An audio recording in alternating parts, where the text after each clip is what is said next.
السلام علیکم دوستو، آج ایک موضوع آپ کی سماعتوں کی نظر کرنے لگا ہوں۔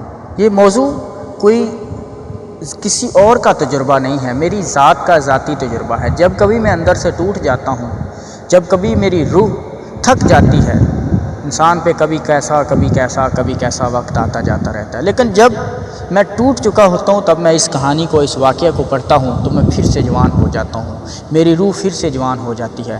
وہ واقعہ کچھ اس طرح سے ہے کہ ایک وقت گزرا ہے، اس میں ایک بادشاہ ہوا کرتا تھا، اس کے 2 بیٹے تھے۔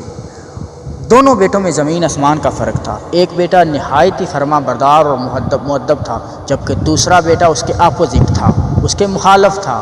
وہ انتہائی بد مزاج تھا، وہ عیاش تھا، وہ باپ کی دولت کو پانی کی طرح بہاتا تھا۔ لیکن باپ ہمیشہ اس بچے کو سمجھاتا کہ بیٹا ایسے نہ کیا کرو، ایسے نہ کیا کرو، ایسے نہ کیا کرو، لیکن وہ باپ کی بات کو ذرا تک نہیں سنتا تھا۔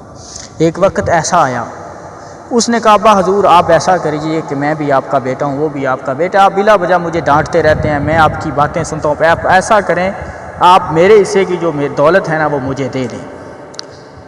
باپ نے کہا ٹھیک ہے۔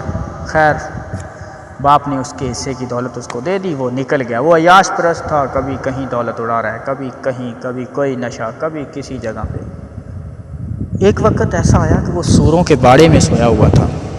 آپ اندازہ کریں کہ سونے کے لیے، رہنے کے لیے بھی جگہ درکار نہیں تھی، وہ سوروں کے باڑے میں سویا، بری حالت تھی۔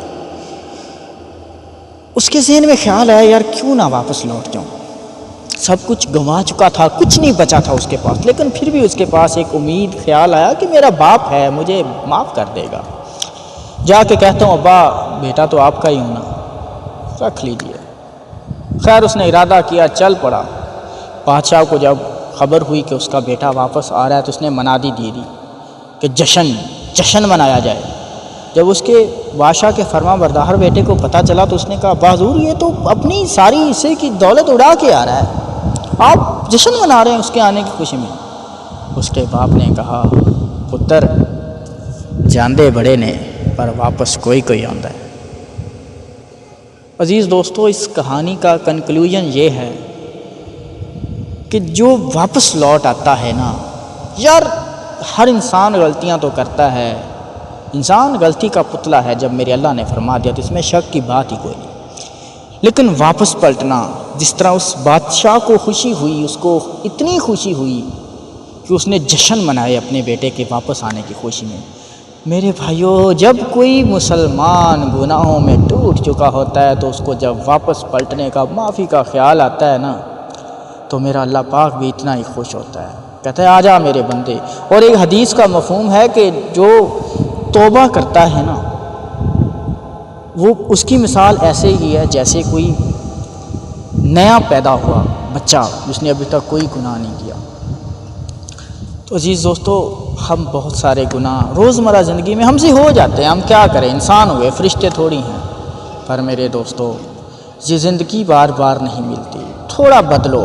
یہ تبدیلیاں کہنے کہلوانے سے نہیں آتی، اندر سے تبدیلی شروع ہوتی ہے، اور انسان کی تبدیلی کا دور میرے استاد محترم فرماتے ہیں کہ اسی وقت شروع ہوتا ہے جب وہ فیصلہ کرتا ہے، اس میں سال، دن، مہینے نہیں لگتے۔ میرے دوستو، یہ بڑے بابرکت دن ہیں، ماہ رمضان کا مہینہ ہے، اللہ کی رحمتیں جلوہ فرما ہیں۔ اللہ کے در پہ واپس لوٹو، اللہ کو بڑا اچھا لگتا ہے۔ اللہ آپ کا حامی و ناصر ہو۔